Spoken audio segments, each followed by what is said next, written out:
Fine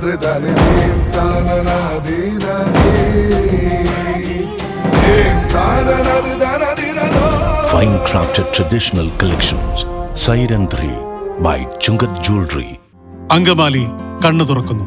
കേരളത്തിന്റെ vision ക്യാപിറ്റലായ അങ്കമാലിയിലേക്ക് കേരളത്തിന്റെ vision expert hi-tech eye testing ഫെസിലിറ്റിയോടെ 100-ൽ പരം ഇന്റർനാഷണൽ ബ്രാൻഡുകളുമായി ഇടിമണ്ണിക്കൽ എഡ്ജ് ഓപ്റ്റിക്കൽസ് ഡിസംബർ 18 തിങ്കളാഴ്ച രാവിലെ 10 മണിക്ക് അങ്കമാലിക്ക് സമർപ്പിക്കുന്നു.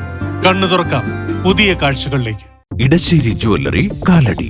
ഏറ്റവും കുറഞ്ഞ പണിക്കൂലിയിൽ ലൈറ്റ് വെയ്റ്റ് 916 സ്വർണ്ണാഭരണങ്ങൾ ലഭിക്കുന്ന കാലടിയിലെ ജനപ്രിയ ജ്വല്ലറി ഇടശ്ശേരി ജ്വല്ലറി കാലടി. അഴിമതിയും ധൂർത്തും നടത്തി കേരളത്തെ കടക്കെണിയിലാക്കിയിരിക്കുകയാണ് പിണറായി വിജയൻ സർക്കാർ എന്ന് രമേശ് ചെന്നിത്തല അങ്കമാലിയിൽ UDF സംഘടിപ്പിച്ച കുറ്റവിചാരണ സദസ്സിൽ സംസാരിക്കുകയായിരുന്നു അദ്ദേഹം. UDF അങ്കമാലി നിയോജക മണ്ഡലം കമ്മിറ്റി സംഘടിപ്പിച്ച സംസ്ഥാന സർക്കാരിനെതിരായ കുറ്റവിചാരണ സദസ്സ് പൊതുജന പങ്കാളിത്തം കൊണ്ട് ശ്രദ്ധേയമായി.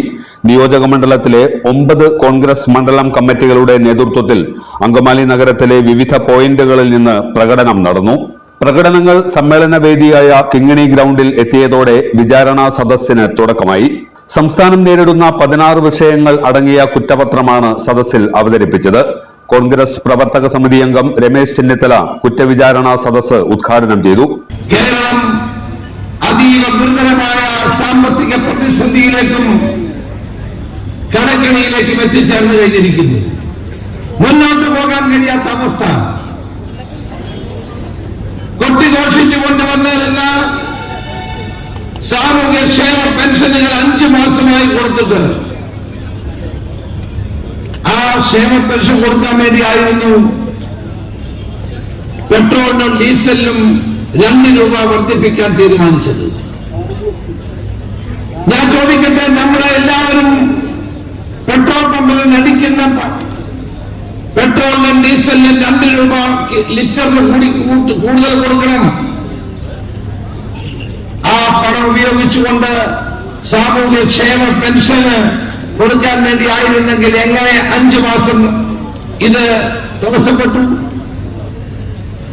എന്തുകൊണ്ട് ഗവൺമെന്റ് കൊടുക്കാൻ തയ്യാറാകുന്നില്ല?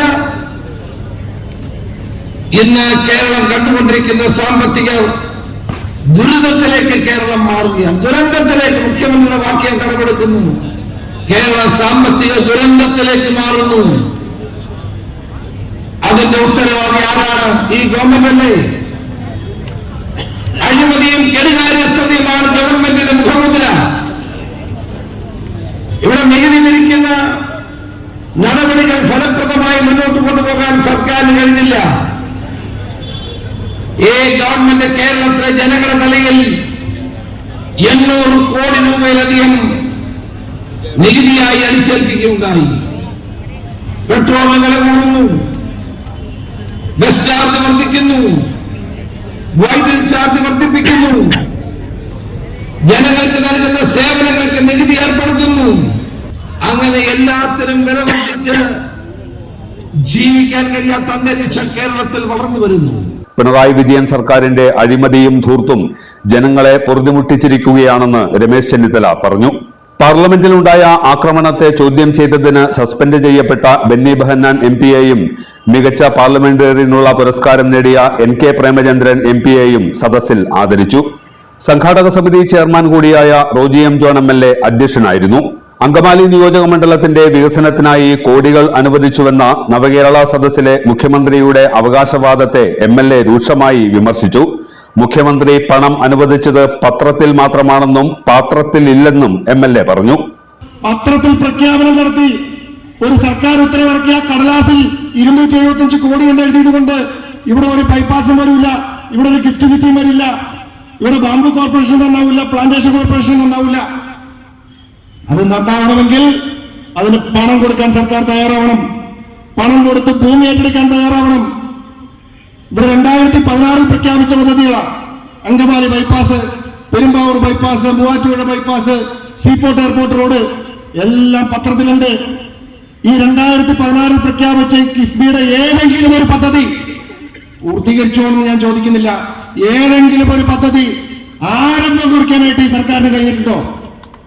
ആരംഭം കുറിക്കാനായിട്ട് അങ്ങനെ എല്ലാ പ്രഖ്യാപനങ്ങളിൽ മാത്രമായി പ്രഖ്യാപനം നടത്തി അവിടെ 400 കോടി ഇവിടെ 200 കോടി എന്നൊക്കെ പ്രഖ്യാപിച്ചാൽ വികസനമായി എന്ന് കരുതുന്ന ഒരു മുഖ്യമന്ത്രിയോട് ഞങ്ങൾ പറയാൻ ആഗ്രഹിക്കുന്നു.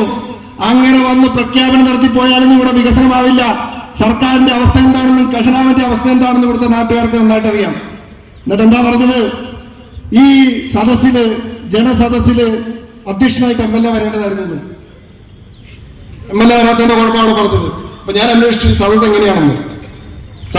അപ്പൊ MLA ഇല്ലാത്തതുകൊണ്ട് MLA ഇല്ലാത്തതുകൊണ്ട് അധ്യക്ഷനായിട്ട് ചടങ്ങിന്റെ അധ്യക്ഷനായിട്ട് വന്നത് മുൻ MLA ബഹുമാനനായ ശ്രീ ജോസ് തെറ്റിയിലാണ്. എനിക്ക് ബഹുമാനമുള്ള വ്യക്തിയാണ്. ഞാൻ അന്വേഷിച്ചു എന്താ സംഭവം. മുഖ്യമന്ത്രിയും മന്ത്രിമാരും നമ്മുടെ അഡിലക്സ് കൺവെൻഷൻ സെന്ററിൽ പാറകൻ ഹോട്ടലിൽ നിന്ന് ബിരിയാണി കഴിച്ച് അവിടെ വിശ്രമിക്കുന്ന സമയത്ത് ഇവിടെ വേദിയിൽ അധ്യക്ഷ പ്രസംഗം നടത്തിക്കൊണ്ടിരിക്കുകയാണ്. അതെ, ഞാൻ അന്വേഷിച്ചു. അവിടെ അധ്യക്ഷ പ്രസംഗം നടത്തിക്കൊണ്ടിരിക്കുകയാണ്. ഇപ്പൊ മുഖ്യമന്ത്രിയുടെയും മന്ത്രിമാരുടെയും സമക്ഷത്തിൽ നിയോജക മണ്ഡലത്തിന്റെ പ്രശ്നങ്ങൾ അവതരിപ്പിക്കാൻ സ്ഥലം MLA എത്തേണ്ടതായിരുന്നാണ് മുഖ്യമന്ത്രി പറഞ്ഞത്. അപ്പൊ മുഖ്യമന്ത്രി ബിരിയാണി കഴിച്ച് അവിടെ വിശ്രമിക്കുന്ന സമയത്ത് ഇവിടെ അധ്യക്ഷ പ്രസംഗം നടത്താൻ ആത്മാഭിമാനമുള്ള ഏതെങ്കിലും ഒരു ജനപ്രതിനിധിക്ക് സാധിക്കുമോ? ഞാൻ ചോദിക്കാൻ ആഗ്രഹിക്കുന്നു, ആരുടെ പ്രശ്നങ്ങളാണ് അവിടെ കേട്ടത്? ഇവിടെ പഞ്ചായത്ത് പ്രസിഡന്റുമാര്, ജനപ്രതിനിധികളായിട്ടുള്ള ആളുകൾ, നേതാക്കന്മാർ ഈ വേദിയിലിരിക്കുന്നു നമ്മുടെ നിയോജകമണ്ഡലത്തിൽ നിന്നുള്ളത്. ഞാൻ ചോദിക്കട്ടെ, സർക്കാർ നടത്തിയ പരിപാടിയിൽ അങ്കമാലി നിയോജകമണ്ഡലത്തിൽ നിന്നും ഏതെങ്കിലും ഒരു ജനപ്രതിനിധിക്ക്, ഏതെങ്കിലും ഒരു പഞ്ചായത്ത് പ്രസിഡന്റിന് ആ മുഖ്യമന്ത്രിയുടെയോ മന്ത്രിമാരുടെയോ സാന്നിധ്യത്തിൽ സമക്ഷത്തിൽ ഒരു വാക്കുരിയാടാനായിട്ടുള്ള ഒരു അവസരം അവിടെ കൊടുത്തോ? ഒരു വാക്കുരിയാടാൻ പോട്ടെ, വേദിയിൽ ഇരിക്കാനുള്ള ഒരു അവസരം കൊടുത്തോ? LDFന്റെ 2 പഞ്ചായത്ത് പ്രസിഡന്റുമാരുണ്ട്, മറ്റ് നിരവധി നേതാക്കന്മാരുണ്ട്, ജനപ്രതിനിധികളുണ്ട്. ഒരാൾക്ക് ആ വേദിയിൽ കയറാൻ പോലും അവസരം കൊടുത്തില്ല. പിന്നെയല്ല സാധാരണക്കാരുടെ കാര്യം പറയേണ്ട കാര്യമില്ലല്ലോ.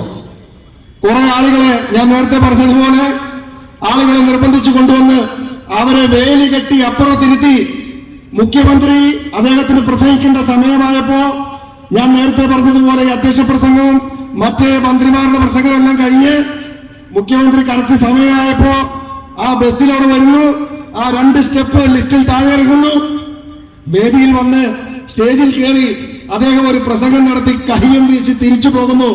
ഇതാണോ നിങ്ങളുടെ ജനസമ്പർക്കം? ഇതാണോ നിങ്ങളുടെ ജനസദസ്? ഇങ്ങനെയാണോ നിങ്ങൾ നാട്ടിലെ ജനങ്ങളുടെ പരാതി കേൾക്കുന്നത്?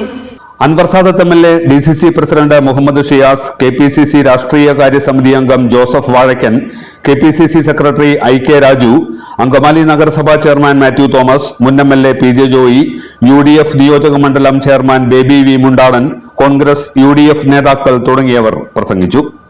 ഗുണനിലവാരമുള്ള പാദരക്ഷകളുടെയും ബാഗുകളുടെയും വിപുലമായ ശേഖരവുമായി എന്നും നിങ്ങളോടൊപ്പം